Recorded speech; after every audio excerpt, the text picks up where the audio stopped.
I'm sure you've noticed a difference between posed photographs and pictures taken of people who are unaware of the camera.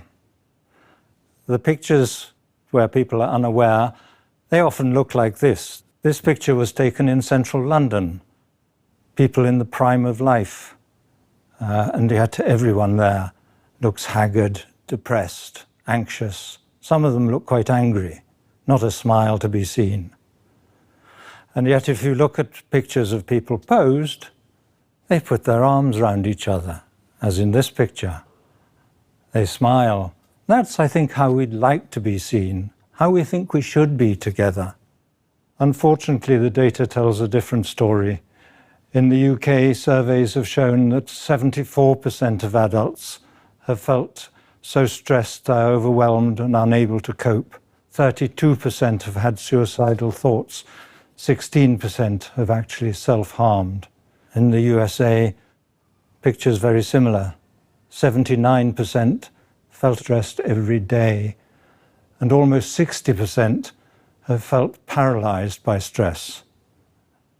When there are new figures that come out in the media showing levels of stress, depression, self-harm, drug abuse, eating disorders, what's the response? It's simply to demand more services, more psychotherapists, more psychologists, more psychiatrists. It's as if a large majority of the population were being seriously injured, and instead of finding out what's going wrong, we simply want more surgeons to stitch them up. The crucial question we must ask is, why is this happening? Why even in rich countries? I'm an epidemiologist, which means I've spent my career doing research on the causes of health and illness in populations. And I want to show you that inequality is a really powerful cause of higher levels of anxiety and mental distress, unhappiness, depression. I'd like you to cast your minds back to when you felt anxious, embarrassed, nervous in front of other people, the social exposure. Maybe when you're making a speech or going to a party where you don't know anyone, but all sorts of situations where we face the threat of being seen negatively cause these sorts of emotions. This graph is a summary of hundreds of studies of exposing people to different kinds of stress while measuring what happens to their stress hormones, principally cortisol, central stress hormone. And what it shows is that what most pushes up our levels of stress hormones are what is called social evaluative threat, threats to self-esteem or social status where others can negatively judge your performance. So although these social stresses are widely recognized, and we're all familiar with them, people fail to see how inequality makes them worse for all of us. In this slide, along the bottom, you've got different income groups, from the poorest tenth of the population on the left to the richest on the right. And up the side, you've got a measure of status anxiety, how worried people are about how they're seen and judged by others. The top line shows levels of status anxiety across all income groups in the more unequal societies. And the bottom line shows the much lower levels of status anxiety in the more equal societies. I think what we're dealing with is whether we live in societies with a very steep social hierarchy like that, or a much shallower one like that.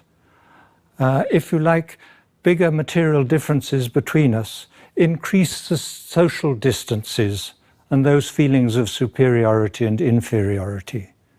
And that makes a big difference to social relationships within the society. Status and class become more important.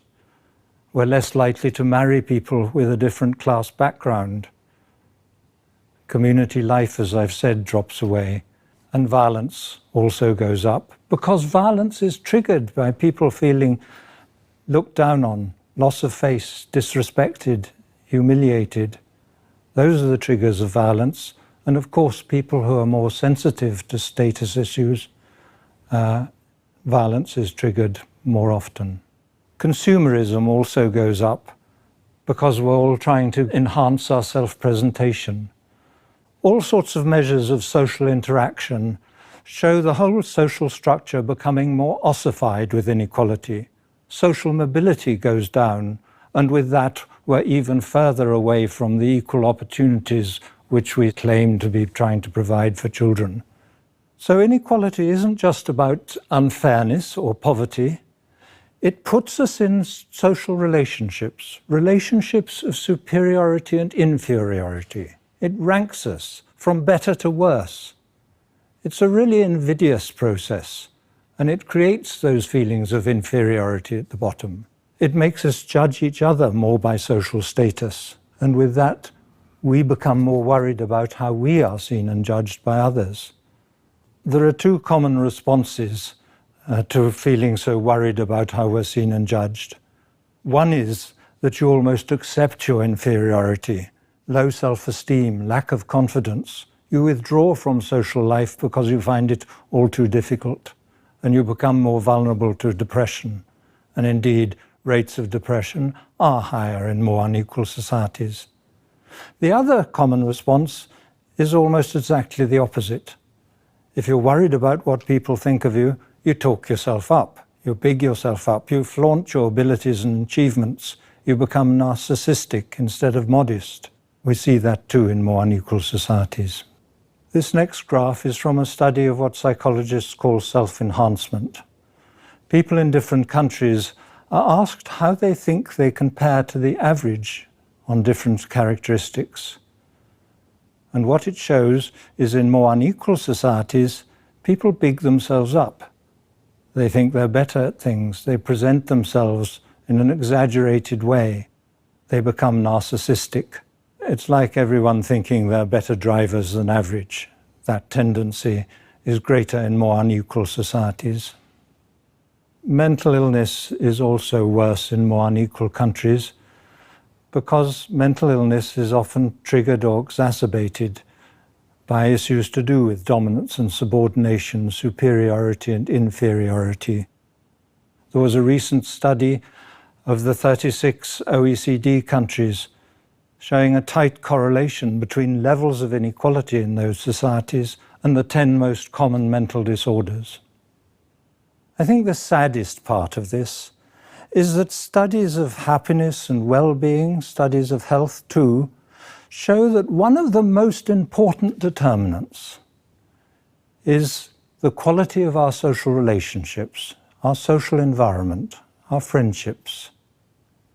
And that is where inequality does its greatest damage. To address this heavy burden of depression, anxiety, mental illness, self-harm, what we have to do is reduce the levels of inequality in society that divide us from each other. Inequality is, in a sense, the enemy between us.